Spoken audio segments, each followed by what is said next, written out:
नमस्कार, मैं हूं दस्तन एक्स। आप सभी को स्वागत है मेरे पॉडकास्ट चैनल में। चलिए शुरू करते हैं यह स्टोरी।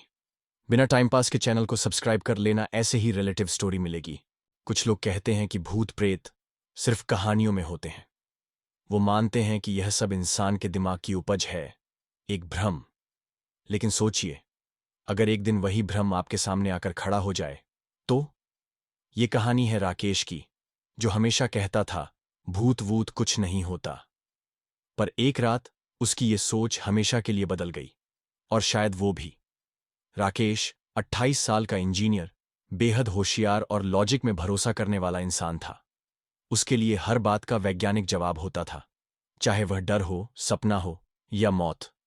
वो खुलेआम कहता था, मैं साइंस पढ़ा हूं, मैं डरता नहीं, मुझे इन सब चीजों पर हंसी आती है। वो अक्सर मजाक उड़ाता, ये सब भूत प्रेत नहीं, लोगों की कमजोर सोच है। दोस्त उसे भूतों का दुश्मन कहकर चिढ़ाते थे, और वो उस पर और जोर से हंसता।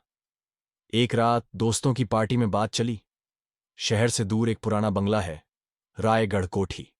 लोग कहते हैं वहां आत्माओं का वास है। जो वहां गया वो बदला हुआ लौटा, या लौटा ही नहीं। राकेश ने जोर से ठहाका मारा, तो फिर मैं क्यों ना वहां जाकर एक रात ठहरूं, देखते हैं कौन सा भूत आता है मुझे डराने। दोस्तों ने चुनौती दी, अगर तू हिम्मत वाला है तो आज रात वहीं रुक। राकेश ने शर्त कबूल कर ली और अकेले निकल पड़ा उस वीरान कोठी की ओर, बिना ये जाने कि वो क्या खो देगा। रात के 11:45। चारों तरफ सन्नाटा, आसमान में बादल, और सामने खड़ी थी वो कोठी, टूटी, वीरान और बेजान। लोहे का पुराना गेट जोर से चरमरा रहा था, जैसे कोई बार बार खोलने की कोशिश कर रहा हो। सीढ़ियों पर जाले थे, दीवारों पर पुरानी तस्वीरें, कुछ अजीब निगाहें जो उसे घूर रही थीं।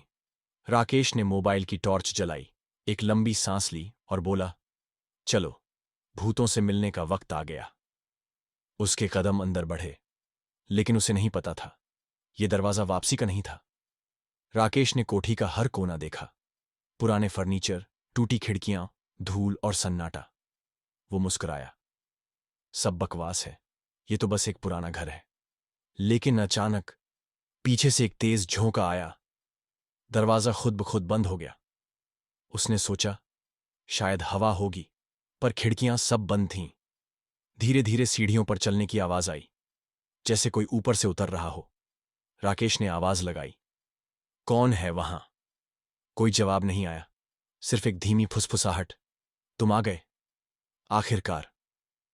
राकेश के शरीर में झुरझुरी दौड़ गई, पर उसने खुद को संभाला। यह सब मन का वहम है। वो एक कमरे में गया, दीवार पर टॉर्च डाली। खून से लिखा था, अब तेरा नंबर है। उसका गला सूख गया। उसने दीवार छूकर देखा, खून अभी भी ताजा था। वो पीछे मुड़ा और देखा कि उसकी परछाई हिल रही हैं, लेकिन वो खुद नहीं। उसने चिल्लाकर कहा, यह सब झूठ है, मैं डरने वाला नहीं। अचानक एक जोरदार आवाज आई, जैसे कोई आईने को तोड़ रहा हो। राकेश बगल वाले कमरे में भागा और वहां देखा, एक बड़ा आईना था, पर उसमें जो दिखा वो राकेश नहीं था। वह एक काली आकृति थी, बिना आंखों के। उसके मुंह से धुआं निकल रहा था।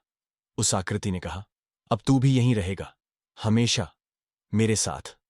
राकेश जोर से चीखा, टॉर्च गिरा दी और बेहोश हो गया। सुबह पुलिस और उसके दोस्त उसे ढूंढते हुए कोठी पहुंचे। वो मिला, फर्श पर पड़ा, आंखें खुली, पर होश गायब। डॉक्टर ने कहा, उसकी हालत अजीब है, वो देख रहा है लेकिन बोल नहीं पा रहा। उसके शरीर में जान थी, पर आत्मा जैसे वहीं रुक गई थी, उस कोठी में। राकेश आज भी जिंदा है, लेकिन उसकी आंखों में वो रात अब भी कैद है। उसने एक रात बिताई, पर उस रात ने उसकी जिंदगी छीन ली। तो अगली बार जब आप कहें भूत वूत कुछ नहीं होता, तो एक बार उस कोठी की ओर देख लेना, शायद कोई अब भी वहां इंतजार कर रहा हो, किसी और को शर्त लगाने के लिए।